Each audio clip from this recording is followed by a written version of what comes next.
आज के इस वीडियो में आपका हाफ ईयरली एग्ज़ाम का जो भी पेपर हुआ है उसका मैं सॉल्यूशन इसमें बता रही हूँ। तो क्वेश्चन नंबर 1 है रीडिंग सेक्शन का। Read the passage carefully and answer the questions given below. आप पैसेज पढ़ते जाना है हमको और इसके आंसर्स देना है। तो the scientific invention began after the industrial revolution of, date दी हुई यहाँ पर पैसेज में देखिए सेकेंड लाइन में 1789। सो the correct answer will B 1789. This one will be the correct answer. The cabin for the pilot is called. जो cabin जहाँ पर पायलट बैठता है उसको क्या बोलते हैं? देखिए यहाँ पैसेज में लिखा हुआ है, one of the most important invention during the modern age is the fastest means of transport. Inside there are seats for the passengers and a cabin for the pilot called cockpit. ये cockpit यहाँ पर लिखा हुआ है, तो हमारा correct answer होगा B. An aeroplane has an engine that is worked by, यहाँ पर देखिए इंजन कैसे वर्क करता है ये लिखा है, पेट्रोल. तो the answer will B petrol. Which of the following is the fastest means of transport? So fastest means of transport क्या है?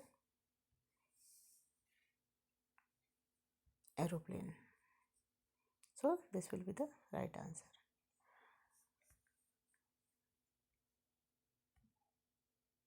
Now question number 2. Read the passage carefully and answer the questions given below. Marie Curie was one of the most accomplished scientists in history. Together with her, अब इसकी passage पूरा पढ़िए आप और answer हम देखेंगे. Where did Mary earn her master's degree from? उन्होंने अपनी मास्टर्स डिग्री कहाँ से अर्न की थी? तो यूनिवर्सिटी इन सॉर्बोन. ये देखिए लास्ट में लिखा है, entered the Sorbonne French university where she earned her master's degree in physics.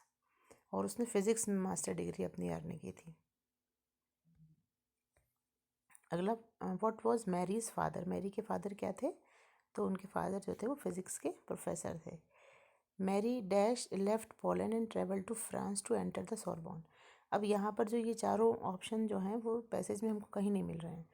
तो क्या लिखा है कि इन 1981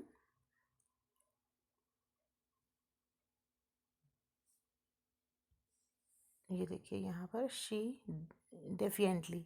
तो इस शब्द का हमको, और देखिए यहाँ पर खालिस्तान जो आपका है उसमें लेफ्ट के पहले जो वर्ड आ रहा है यहाँ पर देखिए क्या आ रहा है, वो डेफिएंटली. डेफिएंटली का हमको सिनोनिम देखना है. तो डेफिएंटली का जो सिनोनिम है वो है boldly. So the correct answer will be answer C, boldly.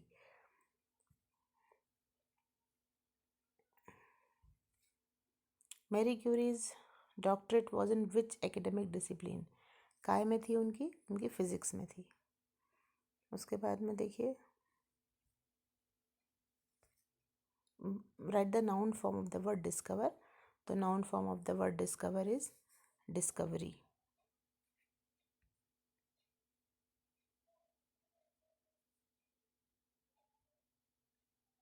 ऐसे ERY.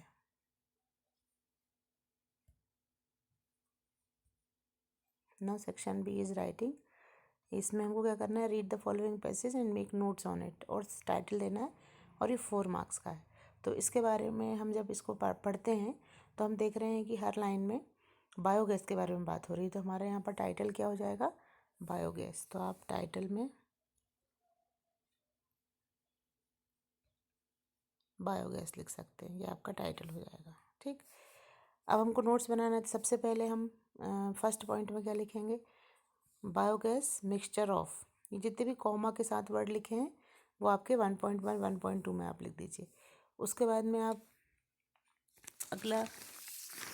इसमें आप अगला पॉइंट बना सकते हैं, बायोगैस यूज़फुल. अब काय में यूज़फुल होती है बायोगैस? देखिए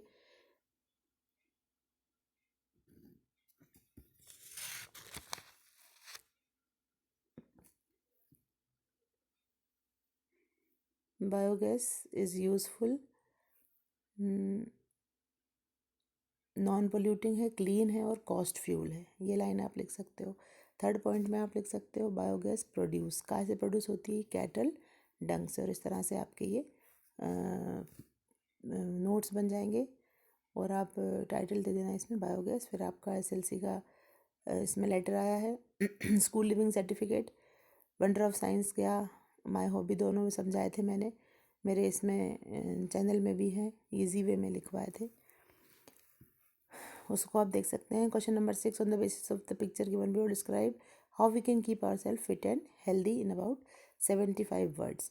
तो इसमें आप देखिए, आप यहाँ से शुरू करिए कि we can keep our self fit and healthy bye.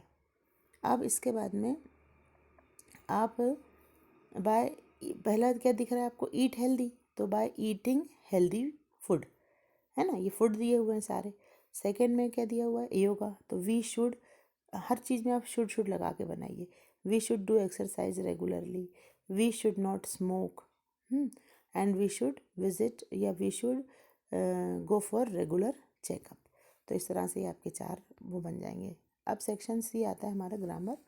Grammar में पहला हमारा जो फिल इन द ब्लैंक्स है वो है, अब dash sun rises in the east, तो क्योंकि सन अकेला है तो हम क्या लगाएंगे, उसमें द लगाएंगे, डेफिनेट आर्टिकल लगाएंगे। सेकंड वाला आई डिडंट बाय, और क्योंकि ये सेंटेंस नेगेटिव है इसलिए इसमें हम एनी लगाएंगे। I didn't by any mangoes. He is an engineer आएगा, क्योंकि इंजीनियर ई जो है ये वॉवेल है और इसका उच्चारण भी वॉवेल साउंड हो रहा है ई, सॉरी। फोर्थ देखिए, we dash to watch the movie yesterday, कल की बात हो रही है ना, बीते हुए समय की, तो हम इसमें सेकंड फॉर्म की वर्ब क्या होती है, वेंट, तो वेंट लगाएंगे, we went to watch the movie yesterday. अच्छा, there is not water in the pool, too much, क्योंकि वाटर जो है इसमें मात्रा की बात होगी, मैनी नहीं लगेगा, मच लगाएंगे। There is not much water in the pool, they completed their work, they have completed, क्योंकि दे क्या है यहाँ पर, प्लूरल है, तो उनके साथ में जो वर्ब आएगी, हेल्पिंग वर्ब, वो आएगी have. They have completed their work. Now question number 8, do as directed. इसमें जम्बल्ड वर्ड्स लिखे हुए हैं, आपको इनको मीनिंगफुल सेंटेंस में लिखना है। Can you give me your pen. He work, second देखिए, he worked very hard, he could not pass the exam, इसमें बट लगाना है क्योंकि इसमें जो एक्शन हो रहा है उसका रिजल्ट के बारे में बात हो रही है ना। तो जैसे अगर वो वर्क हार्ड नहीं करेगा तो वो क्या होगा, पास नहीं हो पाएगा, ये इसका रिजल्ट है। तो ही worked very hard but he could not, बस इसको बीच में लगा देना है बट को, ही worked very hard but he could not pass the exam. Third देखिए, अंकित प्लेड हॉकी। अब हमें इस सेंटेंस को प्रेजेंट इंडेफिनिट मतलब सिंपल प्रेजेंट में करना है, और प्लेड जो है ये सेकंड फॉर्म की वर्ब है, तो हमें वर्ब को फर्स्ट फॉर्म में बदलने के लिए क्या लगाना पड़ेगा, प्लेज। अंकित प्लेज हॉकी। फोर्थ देखिए, रोहन स्पीक्स इंग्लिश। अब इसको हमें नेगेटिव में बदलना है, तो हम स्पीक का एस हटाएंगे, और क्योंकि कोई हेल्पिंग वर्ब नहीं दी है तो हम इसमें डज नॉट लगाएंगे, because Rohan is third person, Rohan does not speak English, S हटा देंगे स्पीक्स में से। फिफ्थ देखिए, दे वॉकड इन द डार्क, तो दे क्या करना है, पास्ट कंटिन्यूस टेंस में करना है, तो they were walking in the dark, they plural है तो वर आएगा, और कंटिन्यूस टेंस इसलिए वॉकड का क्या हो जाएगा, वॉकिंग हो जाएगा। Ajay is ill, he has not come to school today, इसमें केवल क्या लगाना है, सो, तो Ajay is so ill, he has not come to school today. Section C में देखिए, लिटरेचर है। लिटरेचर में से आपको जो आने थे 6 ऑब्जेक्टिव्स वो आए हैं, तो ये फर्स्ट लेसन में से द फन दे हैड में से आया है। पहला वाला, where did Tommy find the book, Tommy को कहाँ मिली थी book, in his house, we can in his house. Third C वाला करेक्ट है, we can make friends with the wind if we are strong, D वाला सही है। What did the grandmother, Kezia को क्या दिया था ग्रैंड मदर जब वो रो रही थी, तो उसको एक हैंकी दी थी। Who is the author of the lesson my childhood, APJ Abdul Kalam. Why did Elvin want to spread through music, music से वो क्या स्प्रेड करना चाहती थी, तो इसके 2 आंसर भी हो सकते हैं, जैसे message of love piece and happiness तो वो करती थी, लेकिन वो ये भी बताना चाहती थी कि ऐसा नहीं है कि जो डेफ पीपल हैं, जो बहरे हैं, वो लोग म्यूज़िक उनके लिए बहुत डिफ़िकल्ट है, क्योंकि वो खुद भी बहरी थी। तो what is a bliss for the poet in the poem rain on the roof, rain on the roof में पोएट के लिए ब्लिस क्या था, lying on the bed, D वाला करेक्ट है, lying on the bed in the joyful mood. ये इनके answers हुए। Now read the following extract and answer the questions given below. ये आइंस्टीन वाले लेसन में से, अब ट्रूली ब्यूटीफुल माइंड जो मैंने आपको लेसन समझाया था उसके क्वेश्चन आंसर्स मतलब उसका पैसेज आया है। तो by what age did Einstein learn to by what age did Einstein not learn to speak? तो 2.5 years। What did Albert classmate उसको क्या कहते थे? ब्रदर बोरिंग, क्योंकि वो जो था वो उनके साथ खेलता नहीं था, इसलिए उसको क्या बोलते थे? Brother boring. What did Einstein love to play with? Einstein mechanical toys के साथ खेलना पसंद करता था।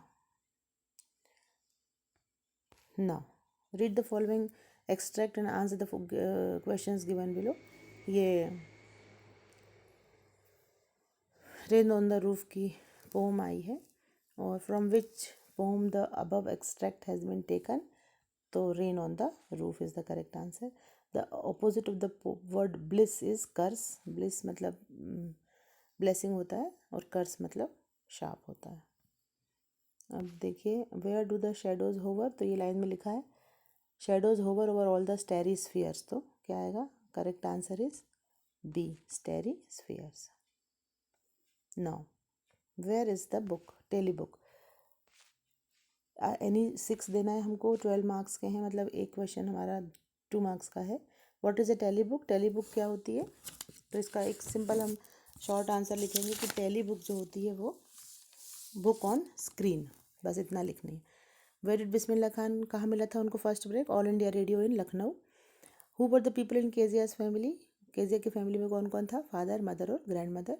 Y did Einstein write letter to Franklin Roosevelt? उन्होंने क्यों लिखा था लेटर? ताकि वो अमेरिकन को एटम बम के बारे में वार्न कर सकें, अलर्ट कर सकें। तो to warn American about atom bomb. How did Abdul Kalam earn his first wages? कैसे उन्होंने अपनी पहली वेज मतलब पहली अपनी सैलरी कैसे अर्न की थी उन्होंने? तो कैसे अर्न की थी? By helping his cousin. वो कज़िन को हेल्प करते थे, क्योंकि वहाँ पर ट्रेन नहीं रुकती थी प्लेटफॉर्म पर, तो ट्रेन में से बंडल फेंक के जाते थे पेपर के, तो वो अपने कज़िन को हेल्प करते थे उठाने में, और इस तरह से उन्होंने अपना पहला जो सैलरी थी वो अर्न की थी। 5th क्वेश्चन रह गया, where was Abdul Kalam house? कहाँ था उनका? Mosque street of Rameswaram. What did Margie write in the diary? केवल एक लाइन लिखी थी मार्गी ने कि today Tommy found a real book. ये सिर्फ सब एक एक लाइन के आंसर्स मैंने मेरे चैनल पे बनाए हैं, ये भी तुम देख सकते हो short answers. What should we do to make friends with the wind? Wind के साथ फ्रेंडशिप हम कब कर सकते हैं? जबकि हम खुद भी स्ट्रॉन्ग इनफ हों। तो क्या आएगा इसमें? We should make our self strong. Where does the traveller find himself? यात्री अपने आप को कहाँ पाता है? In a yellow wood. What is the single major memory that comes to the poet? Poet के दिमाग में कौन सी मेमोरी आती है जब बारिश होती है? तो his mother and her love. वो अपनी माँ को याद करते हैं और उनके प्यार को याद करते हैं।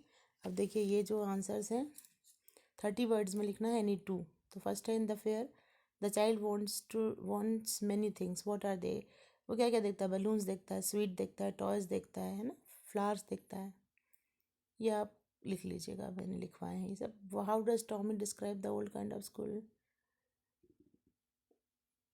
ये आप देखिए, write the central idea of the poem rain on the roof. Rain on the roof का सेंट्रल आइडिया सिर्फ 2 लाइन में हम बहुत अच्छे से लिख सकते हैं कि rain has power to heal the mind and heart as it heals the earth. बस this is the central idea. Now what are the things the wind does in the poem? What does the poet say to the wind god winnows? Wind क्या क्या करती है? Breaks the window, scatter the paper, throws down the books. बस इतना लिखना था और आपका आंसर कंप्लीट हो जाता। बाकी ये सारे आंसर्स मेरे चैनल में है, वो देखिएगा और आप अपना पेपर इस तरह से सॉल्व करिए, क्योंकि ये सभी इंपॉर्टेंट क्वेश्चन है, ये फिर से रिपीट हो सकते हैं आपके फाइनल एग्ज़ाम में।